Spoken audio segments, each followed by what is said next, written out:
तुम्ही स्वतःवरती किती प्रेम करता? कधी विचारले स्वतःला? तर आपण दुसऱ्यांकडनं ही अपेक्षा कशी करायची की कोणीतरी आपल्यावरती खूप प्रेम करावं? ह्याच्या आधी सर्वात प्रथम आपण आपल्यावरती प्रेम करायचं, अगदी भरभरून प्रेम करायचंय.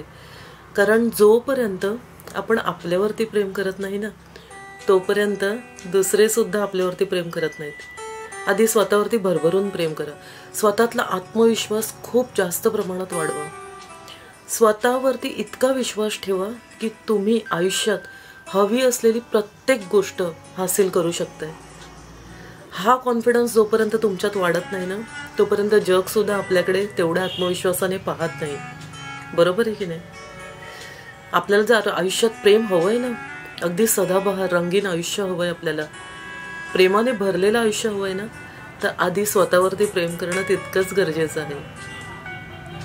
आपल्याला हे प्रेम आकर्षित करण्यासाठी ना, किंवा आपल्या मनात दुसऱ्याबद्दल काय चालू आहे, दुसऱ्याला आपल्याबद्दल प्रेम वाटावं, ह्याच्यासाठी आहे ना आपल्याला काही गोष्टी कराव्या लागतात. या गोष्टी काय असतात माहिती आहे का?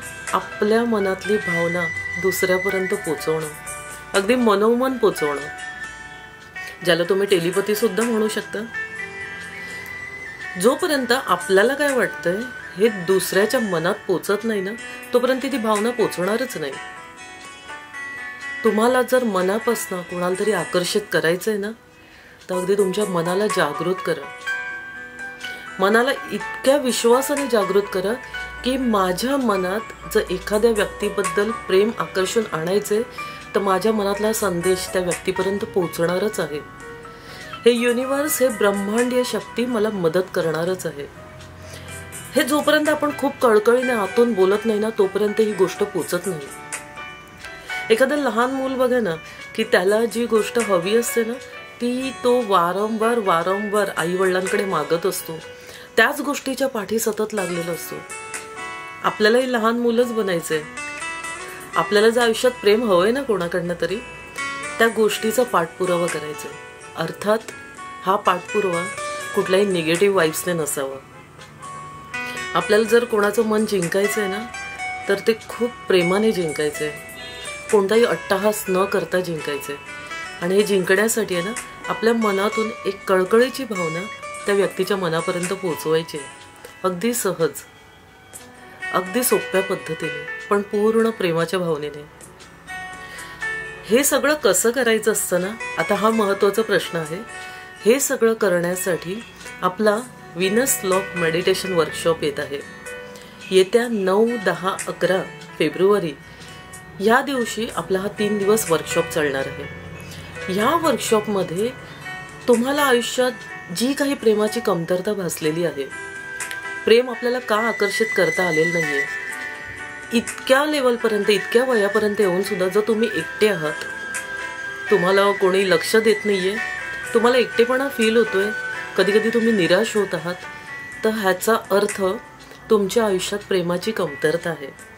आणि ही जर प्रेमाची कमतरता भरून काढायची असेल ना, तर नक्की या वर्कशॉपला जॉईन व्हा. कारण हा वर्कशॉप तुमच्या आयुष्यात प्रेमाची कमतरता भरून काढणारा असणार आहे.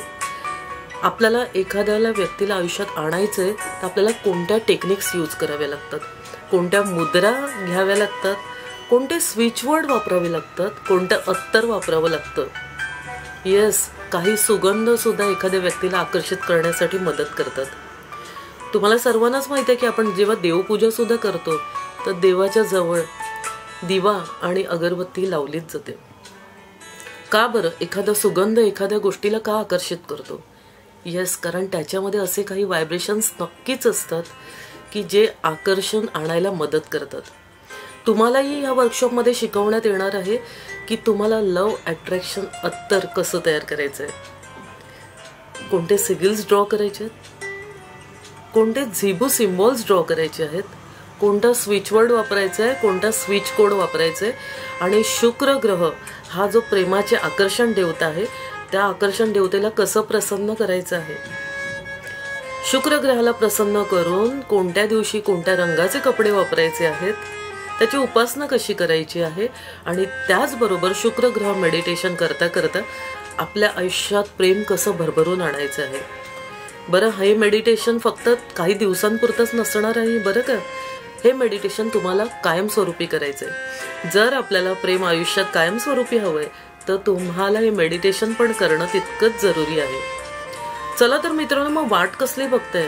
प्रेम हवंय, प्रेम आकर्षण आणायचंय, काही टेक्निक्स तुम्हाला शिकायचे आहेत, तर तुम्हाला या वर्कशॉपला जॉईन करणं तितकंच महत्त्वाचं आहे, तेही प्रेमाने.